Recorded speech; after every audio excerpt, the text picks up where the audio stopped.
By now, we should all be pretty familiar with the concept of components. It can be very useful to use scripting to interact with these components, to turn them on or off, or to change their properties in some unique way.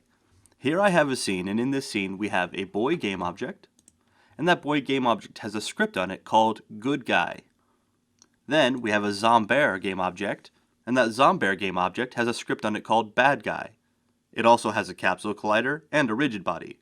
Nested underneath the boy game object is a point light, which currently has its intensity set to 0. Let's look at how we can use scripts to build an interaction between the boy and the zombear. Here inside the good guy script, we have two public variables. On line 6, we have a public game object named enemy, and on line 7, we have a public light named explosion light. Inside our update method, we check the input class, specifically the getButtonDown method, to see if the player has pressed the Fire1 axis. Fire1 is a built-in axis, and it generally means the left mouse click, the left control key, or tapping on the screen of a mobile device. What we'd like to do is when the player presses Fire1, we'd like to get a reference to the bad guy script on the enemy and call a specific function on that script. In the bad guy script, we can see that there is only a single method, a public method that is of type void called explode that reads in a vector3 position and a force value that is of type float. You may remember that because this method is a public method, it can be called from another script. When the explode method is called, what we'd like to do is we'd like to access the rigid body of the bad guy and we'd like to apply a force to it. We can't really access the rigid body without first getting a reference to it. We get a reference using a special method called GetComponent that has a very special syntax. In order to use our rigid body, first we're going to create a reference to it. This is basically just creating a variable that we're going to store our rigid body in. Since we know the component name is rigid body, we know that the data type is rigid body. Then we need to give our variable a name. Why don't we say RB, short for rigid body. Now we have a variable named RB, which is of type rigid body, and we're going to set that equal to a reference to the rigid body component on the bad guy. In order to get that reference, we are going to use the method getComponent. Now, you're used to writing methods like this, getComponent followed by some parentheses. However, as I stated previously, this is a special method and has a special syntax. This is what we call a generic method, meaning it can return many different types, not just one specific type. In order to handle this generic method, we're going to use a slightly different syntax that looks like this. We're going to type open angled bracket, followed by the name of the type we want, closed angled bracket, and then our parentheses and semicolon.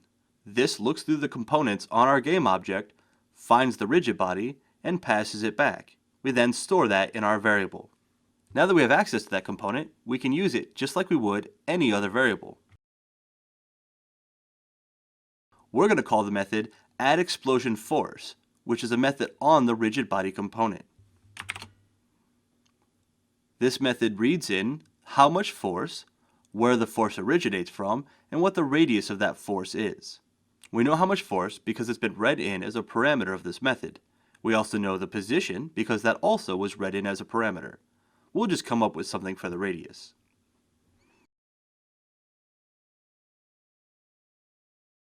Now, when we call the explode method, the script gets a reference to the rigid body on the game object and calls the method addExplosionForce, which should send this game object flying. Now, nothing's going to happen just yet because we don't have any way of calling the explode method. So let's instead go back to the good guy script and figure out how we can do that. Now you'll see in the good guy script, we don't really have a reference or a variable anywhere to a bad guy script. We do have a reference to a game object enemy though, and so that's what we're going to use. Inside our if statement, once we know we've pressed the Fire1 input axis, we are going to use this enemy game object and we are going to get a reference to our bad guy script. We're going to do this using, again, the GetComponent method. We can pretty much always use the GetComponent method once we have a reference to something else. If we had a reference to, say, the bad guy script on our enemy, we could then use that to GetComponent the rigid body or its collider. Doing this, we can chain different references together to finally find the piece of whatever puzzle it is that we need. In this instance, though, let's keep it simple. We simply want to access the bad guy script, which is on our enemy. So again, we're going to start by creating a variable that's going to contain that reference. Since the script is bad guy, that's going to be the type of our variable.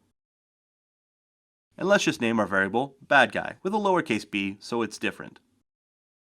Now we can't just say equals getComponent because there is no bad guy script on this game object.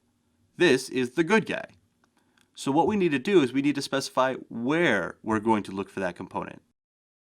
We're going to do that by saying enemy.getComponent. Now we're looking for a component on the enemy, not on this game object. Again, we need angled brackets with the data type of the component we're looking for inside them, followed by the parentheses and a semicolon. Now that we have a reference to the bad guy script on the enemy game object, we can call its explode method. We need to pass in a position and a force, so we're going to pass in our own position, or the position value of our transform component. And we're going to pass in some force. Now, when we press the Fire1 input axis, we get a reference to the bad guy script, and we call its explode method and pass in the appropriate values. Let's head back over to Unity. Now before we can press play and see this work, we need to tell the good guy script what the enemy even is. If we look in the inspector, right now next to enemy, it says none. So let's go ahead and add an enemy to that property by clicking and dragging our Zombear game object over to the enemy property on the good guy script.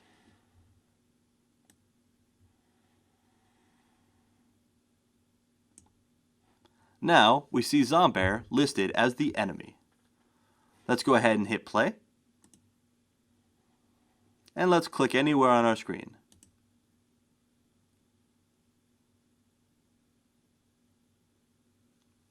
That was a little disappointing. Let's go ahead and up the action a bit. Let's say 500 as our force instead of 100. This should be more fun.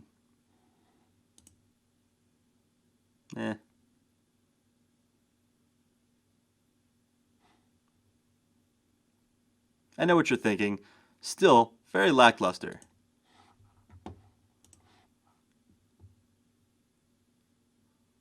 If we want to really do this right, let's go ahead and set that back to 100. Let's go back over to bad guy.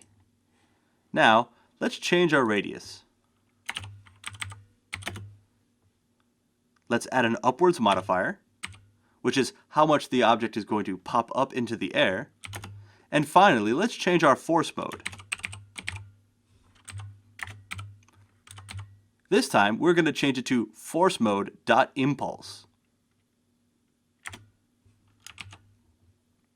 This should be better. Let's go back to Unity. Now, when we click, that was much better. Maybe we might need to tone it down a bit now. Another thing worth knowing is how to get a reference to a component through the inspector or if something is on a child. Right now, we're looking for an explosion light property in the inspector. However, the boy itself does not have a light on it. Instead, the boy game object has a child game object that has a light on it. One of the ways we can get a reference to that component is that we can simply click and drag it, again, from the hierarchy onto the explosion light. You'll notice that this time, it's not referencing the game object, point light, it's referencing the point light component that is on that game object. In the good guy script, after we've told the bad guy to explode, which now that we've changed our force mode, let's go ahead and reduce the amount a slight bit. We can reference our explosion light and we can increase its intensity.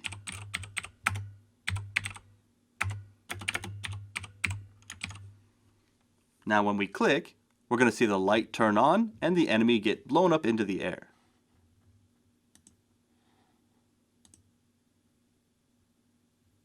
There we go. We can't always click and drag a component onto a property in the inspector. The reason being is sometimes components are not added until runtime. There's nothing there in the editor to click and drag. There's one more way we can get a reference to this light. Before we do that though, let's get rid of this reference here. I'm just going to click the circle selector next to explosion light, and I'm going to say none. That's going to remove that reference so that we know we've done it right through script. Now what I'm going to do in order to use this explosion light is I'm going to get a reference to it by searching through all of the child objects on this character. I'm going to start by typing the name of my reference because we're going to store our reference in it. And this time we can't say GetComponent because that's going to look on this boy game object. Instead, we're going to use a slight variation of this method. That variation is GetComponent in children. In this instance, it's going to look through all of the children game objects as well to find a light component. If we have multiple light components, it's going to return back the first one it finds. If we want to collect all light components in, say, an array, we could always use the variation GetComponents in children. We don't need to do that though because we only have one light and we really only want to use one light. Now let's go back to Unity and make sure finally that it still works.